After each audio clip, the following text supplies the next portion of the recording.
What's up guys, welcome back to my channel. So pag-uusapan natin ang mga balita sa boxing.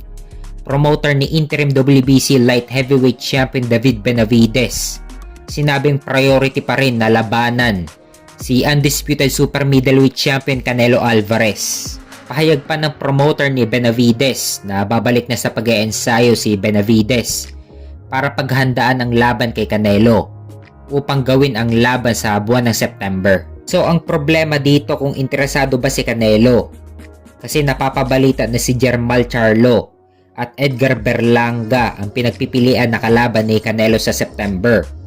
So wala na naman si David Benavidez.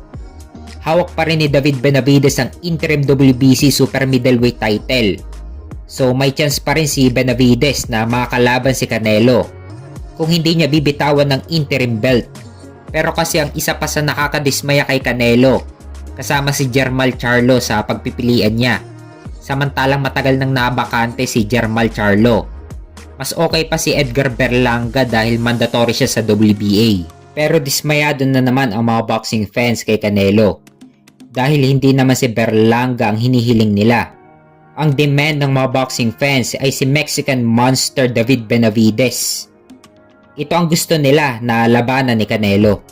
Dapat ang gawin ni David Benavidez, i-corner niya ang mga plano ni Canelo. Unahan na si Canelo sa mga plano niya. Yung mga target ni Canelo dapat target din niya. Tulad ni Edgar Berlanga na mandatory sa WBA.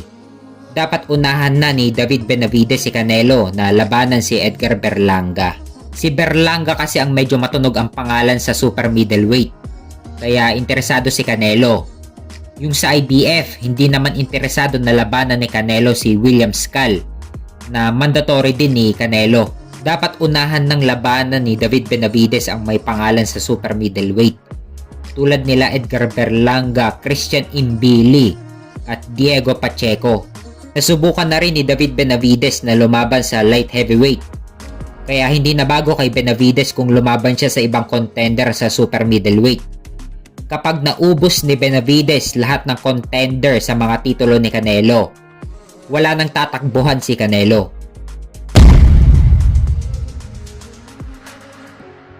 Sa kabilang banda naman, former unified welterweight champion Errol Spence, number 1 contender agad sa WBC ni Sebastian Fundora. So ano kaya ang basihan ng WBC? Bakit nilagay agad si Spence na number 1 sa rankings ng WBC?